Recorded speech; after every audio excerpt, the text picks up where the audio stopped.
bien, ya son las 10 de la mañana, 3 minutos. Y Marcela, vamos a hablar sobre estos primeros 100 días del gobierno Petro. Hablábamos justamente de una entrevista que le hizo al presidente Gustavo Petro, el país de España. Y vamos a hablar de la paz total, de este restablecimiento de relaciones con Caracas, de esta agitada agenda internacional que ha tenido el presidente, pero además de las polémicas que ha marcado este primer presidente de izquierda en el país. Marcela, ¿con quién estamos? María Camila, estamos con la senadora María José Pizarro del Pacto Histórico, quien pertenece justamente a la coalición del presidente Gustavo Petro allí en el Congreso de la República. Senadora Pizarro, buenos días. Gracias por acompañarnos este domingo en W Fin de Semana y entremos en materia. ¿Cuál es su balance? ¿Cómo les ha ido siendo gobierno? Muy buenos días a toda la mesa de trabajo, a ti Marcela, a todos los oyentes, un abrazo. Pues mira, yo creo que tenemos un balance positivo en varios aspectos. En primer lugar, hay un cambio en las relaciones internacionales. No solamente han sido reconocidas las propuestas del presidente Gustavo Petro, sino que además ya hay respuestas en este sentido por parte de distintos gobiernos del mundo. La protección de la Amazonía, se ratifica el acuerdo de Escazú en términos ambientales. Yo creo que estos son dos logros muy importantes.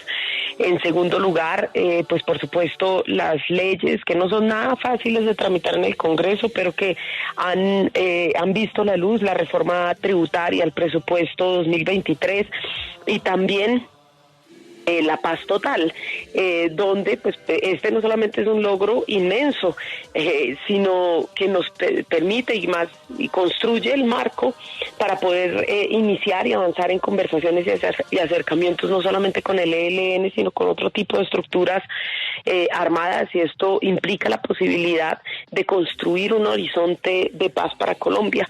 También en términos de las mujeres, ¿no? Del componente femenino, de los compromisos que hay con las mujeres. No solamente se radicó con mensaje de urgencia el proyecto de ley que estaremos discutiendo en los próximos días en relación con la creación del Ministerio de la Igualdad como mecanismo para superar las desigualdades no solamente de género, sino territoriales, poblacionales, etcétera, sino que también se anuncian los 500,000 pesos mensuales para las mujeres cabeza de hogar.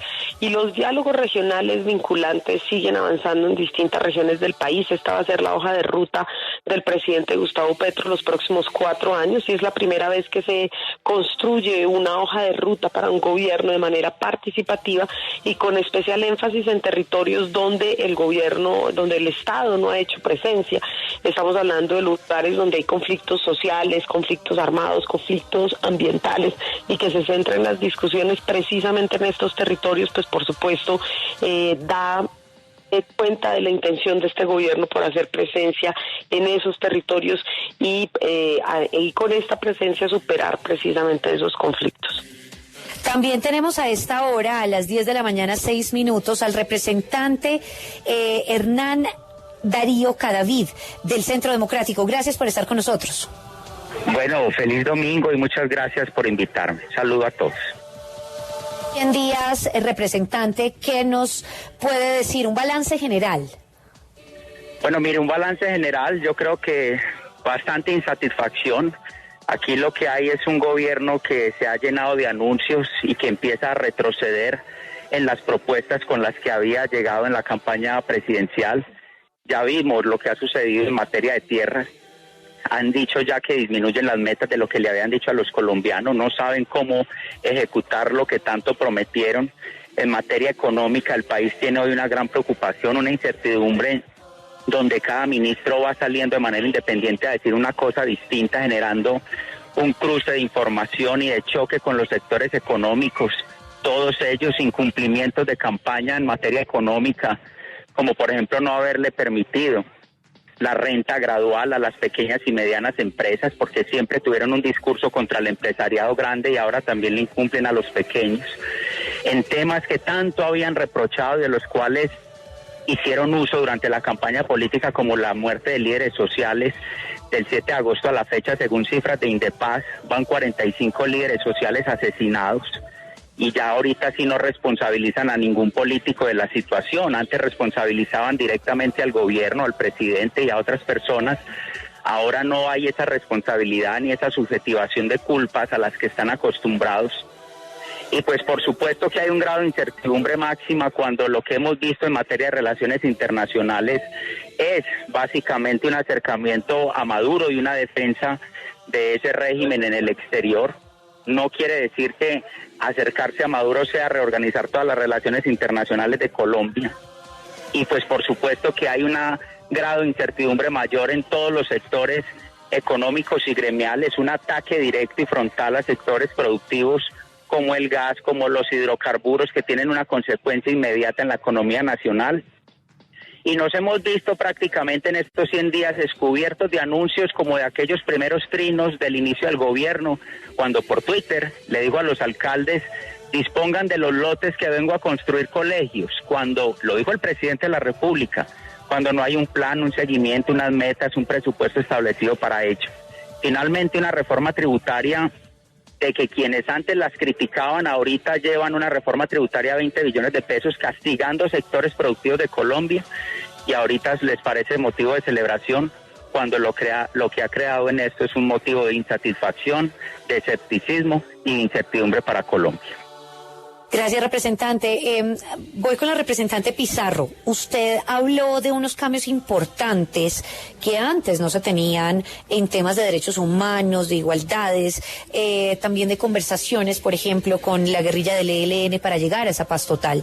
Pero también hemos visto algunas equivocaciones, hemos visto con respecto también. Y eso no lo digo yo, lo dicen en la misma presidencia, porque, y por eso mismo ha citado el presidente Petro ya en 2 ocasiones a todo su gabinete, en temas de comunicación, de cómo se le está informando al país, distintos hechos, ya sea en materia energética, ya sea en materia económica. Dicen que el ministro de Hacienda pues es el que le toca apagar los incendios. Ahora, digamos, lo vimos recientemente con un comunicado que lanzaron en Cancillería de 2 personas que fueron acusadas de acoso sexual y que estaban en la delegación de Colombia, pero pues no se les entendió bien en el comunicado si eran de Colombia, si pertenecían a una ONG, etcétera, y hay desinformación al respecto. ¿Cree que se han equivocado en eso? ¿En qué se han equivocado en el gobierno Petro en estos 100 días? Mira, lo primero es que efectivamente la idea es subsanar algunas de las, pues digamos, no voy a decir, no voy a catalogarlo como grandes equivocaciones, sino tal vez cosas que hay que afinar, por supuesto. Entre eso, pues el presidente, no sé si ustedes están al tanto, delegó y designó a Alfonso Prada como vocero único del gobierno nacional, precisamente para intentar subsanar ese tipo de cosas. Y si tú miras, Alfonso Prada hoy justo puso un hilo, ayer, hace unas horas, puso un hilo en relación con y aclarando precisamente la situación que se ha presentado con estas 2 personas en la delegación colombiana. Por otro lado, pues a mí yo puedo entender y por supuesto respeto, la oposición tiene todo el derecho y por eso es oposición, y en una democracia es sano que la oposición también plantee sus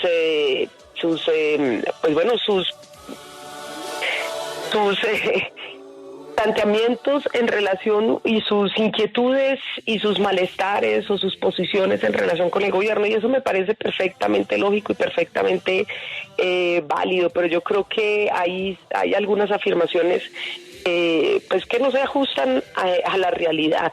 Aquí no solamente hay anuncios, aquí se están tomando decisiones. Nosotros nos comprometimos ambientalmente con el país, nos comprometimos en la transición energética, nos comprometimos en temas de derechos humanos, y a mí me parece maravilloso que la oposición esté hoy preocupada por el asesinato de líderes sociales. Imagínate, 4 años en los que no dijeron absolutamente nada y no hicieron absolutamente nada para frenar el asesinato de líderes sociales. El gobierno nacional ha instalado puestos de mando unificado en las regiones más afectadas por el conflicto armado y donde precisamente se están presentando esos asesinatos, y las cifras nos dan la razón. Ha disminuido el número de asesinatos de líderes sociales. Por supuesto que la guerra no se va a acabar de la noche a la mañana. Quiere decir que hoy todavía hay personas, hay líderes sociales que están en riesgo, pero se está haciendo todo lo posible por sanear instituciones, Por ejemplo, como la Unidad Nacional de Protección. Está haciendo todo lo posible por sanear instituciones como la Unidad de Víctimas. Hay denuncias serias por parte de los directores de ambas instituciones, el señor Augusto Rodríguez y la directora de la Unidad de Víctimas, en relación con los hallazgos que han hecho en estos días, precisamente investigando lo que ha sucedido y lo que sucede con los recursos públicos del país que estaban destinadas a reparar y a proteger a las víctimas del conflicto armado y a los líderes sociales. Y las instituciones, después de 200 años, no se sanean en un 2x3. Esto requiere un proceso. Lo que hay es voluntad por parte de quienes están al frente de las instituciones por sanear las instituciones y que los recursos públicos se inviertan en reparar a las víctimas y en proteger a los líderes sociales, por hablar solamente de 2 instituciones. Entonces, creo que estamos en ese camino. Son apenas 100 días, pero hay logros ya en relación con Maduro. Solo para terminar, es que no solamente el mundo ha aplaudido el hecho de que se restablezcan relaciones con un gobierno frente al cual tenemos crisis que tenemos que tratar, entre ellas la crisis migratoria de millones de venezolanos en situaciones dramáticas. Por supuesto que hay que restablecer relaciones diplomáticas, y conversaciones con Maduro no lo ha tenido solamente el presidente Petro. Veamos la reunión que tuvo el presidente Macron con el presidente Petro y otros gobiernos del mundo, y en México se van a reinstalar los diálogos entre la oposición y el gobierno venezolano. Entonces, pues me parece que el mundo está avanzando. Eso solo para responderle al representante Cadavid. Sí, senadora, hay una pregunta final, porque se nos ha acabado el tiempo, al representante Hernán Cadavid. ¿A usted no le parece que de pronto 100 días todavía es muy prematuro para sentenciar que está fracasando el gobierno Petro, porque es muy pronto y todavía hay mucho camino por recorrer para sacar adelante esas ambiciosas reformas con las que terminó ganando Gustavo Petro en la campaña presidencial? No, contrario a lo que sí hacía la oposición anterior, nosotros no apostamos al fracaso del gobierno. Esta semana yo cité a debate de control político al ministro de Defensa, y el tono de la discusión fue amable. Él inclusive reconoce que ni el gobierno anterior era culpable de la muerte de los líderes sociales, el culpable del narcotráfico. Nosotros no le echamos la culpa al gobierno como sí se hizo anteriormente. Aquí lo que sucede es que pareciera, según ellos, que no había democracia hasta antes del 7 de agosto y que la democracia nace el 8 de agosto en Colombia. Pero las prácticas y los hechos van dando cuenta que van por un camino muy similar al que reprocharon. Antes, a lo que ellos criticaban y denominaban mermelada y llamaban régimen de corrupción a los partidos que acompañaban al gobierno anterior, hoy son la coalición con la cual logran todas las reformas en el Congreso. Pero ahora sí ya no les parecen malos los partidos que antes señalaban de corruptos, ahora son aliados. Entonces el país también observa ese relativismo y esa doble moral. Sin embargo, aquí nuestra proposición y nuestro objetivo como oposición es el de corrección, es el que al país le vaya bien, y cuando nosotros advertimos un riesgo económico y una incertidumbre como la que nos encontramos por cuenta de declaraciones de ministros inexpertos y desconocedores, pues por supuesto que nos tenemos que pronunciar y por supuesto que tenemos que llamar al control político buscando que a Colombia le vaya bien. Pues a la senadora María José Pizarro del Pacto Histórico y al representante Hernán Cadavid del Centro Democrático, gracias por habernos acompañado para tener estas 2 miradas sobre los 100 primeros días de gobierno de Gustavo Petro.